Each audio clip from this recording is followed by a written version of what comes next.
Audio Jungle.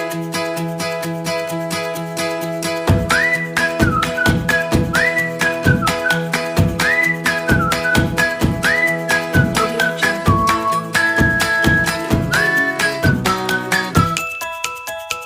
Assalamualaikum warahmatullahi wabarakatuh. Salam sejahtera untuk kita semuanya. Semoga kalian yang nonton video kita hari ini dalam keadaan sehat walafiat ya guys. Amin. Kami dari kelompok 6 akan menjelaskan tentang audit siklus pengeluaran, pengujian substantif, aktiva tetap tentang properti dan peralatan. Selamat menyimak video kita ya guys. Apa itu aktiva tetap? Aktiva tetap itu adalah kekayaan yang dimiliki perusahaan, mempunyai manfaat ekonomi lebih dari 1 tahun, digunakan dalam bisnis, tidak ditujukan untuk dijual kembali. Selanjutnya klasifikasi aktiva tetap, seperti tanah dan pengembangan tanah, gedung dan perluasan gedung, mesin dan peralatan pabrik, perabotan, kendaraan, perluasan sewa guna usaha, dan terakhir proses konstruksi untuk aktiva tetap. Transaksi yang berkaitan dengan aktiva tetap itu ada aktiva tetap yang contohnya transaksinya perolehan pengeluaran modal, revaluasi, pertukaran, penghentian pemakaian, penjualan, dan pertukaran. Dan transaksi akumulasi penyusutan aktiva tetap itu ada penghentian pemakaian, penjualan, pertukaran, depresiasi. Untuk transaksi aktiva tetap itu adalah contohnya perusahaan membeli tanah seluas 2 hektar dengan harga 400 juta. Jurnalnya itu ada aktiva tetap di debit dan kredit di kas sebesar 400 juta.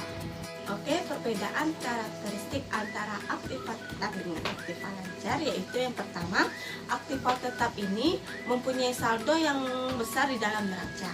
Transaksi perubahannya relatif sangat sedikit namun jumlah rupiahnya sangat besar. Yang kedua yaitu kesalahan pisah batas yang bersangkutan pada aktiva tetap mempunyai pengaruh yang kecil terhadap perhitungan rugi laba atau laba rugi. Sedangkan pada aktiva lancar, kesalahan pisah batas transaksi mempunyai pengaruh langsung terhadap perhitungan laba rugi yang tahunan yang diaudit. Yang ketiga yaitu aktiva tetap disajikan di neraca pada kosnya dikurangi dengan depresiasi akumulasian. Sedangkan pada aset lancar atau aktiva lancar disajikan di neraca pada nilai bersih yang dapat direalisasikan pada tanggal neraca. Selanjutnya yaitu tujuan pengujian substantif terhadap aktiva tetap. Yang tujuannya yaitu yang pertama memperoleh keyakinan tentang keandalan catatan akuntansi yang bersangkutan dengan aktiva tetap. Yang kedua yaitu membuktikan keberadaan aktiva tetap dan keterjadian transaksi yang berkaitan dengan aktiva tetap yang dicantumkan di dalam neraca. Yang ketiga yaitu membuktikan hak kepemilikan klien dan aktiva tetap yang dicantumkan di dalam neraca.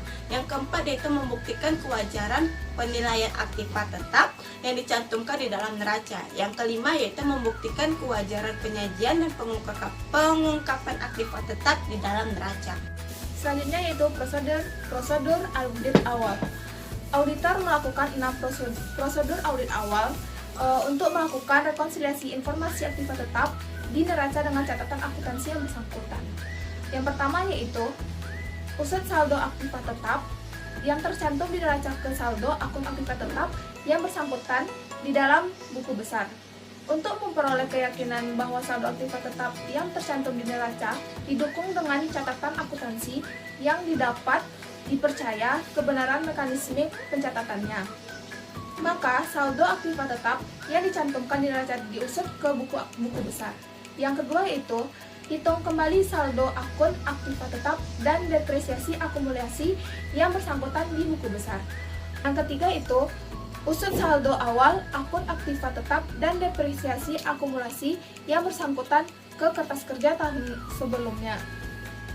Sebelum auditor melakukan pengujian terhadap transaksi rinci yang menyangkut akun aktiva tetap dan depresiasi akumulasi yang bersangkutan, ia perlu memperoleh keyakinan atas kebenaran saldo awal akan akun tersebut. Yang keempat itu lakukan review terhadap mutasi luar biasa dan dalam jumlah dan sumber posting dalam akun aktiva tetap dan depresiasi akumulasi. Kecurangan dalam transaksi memperoleh pertukaran penghentian pemakaian, depresiasi aktiva dapat ditemukan melalui review atas mutasi luar biasa, baik dalam jumlah maupun sumber postingan dalam akun aktiva tetap, dan depresiasi akumulasi dan pendapatan dan rugi luar biasa. Yang kelima itu usut postingan pendebitan dan pengkreditan akun aktiva tetap dan depresiasi akumulasi yang bersangkutan ke jurnal yang bersangkutan. Usut memperoleh keyakinan bahwa mutasi penambahan dan pengurangan aktiva tetap berasal dari jurnal-jurnal yang bersangkutan. Yang keenam yaitu lakukan rekonsiliasi buku pembantu aktiva tetap dengan akun kontrol aktiva tetap dan depresiasi akumulasi yang bersangkutan di buku besar. Selanjutnya yaitu prosedur analitik.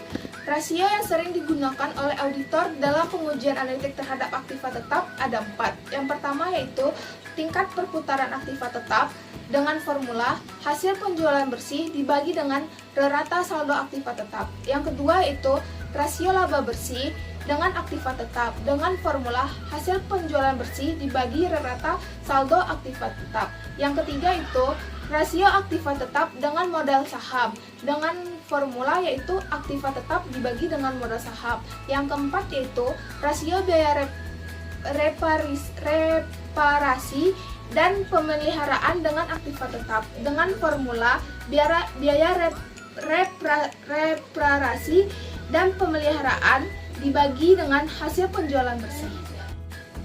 Untuk pengujian terhadap transaksi rinci itu ada 4 langkah. Yang pertama, periksa tambahan aktiva tetap ke dokumen yang mendukung timbulnya transaksi tersebut. Yang kedua, periksa berkurangnya aktiva tetap ke dokumen yang mendukungnya timbul transaksi tersebut. Yang ketiga, lakukan pemeriksaan pisah batas transaksi aktiva tetap.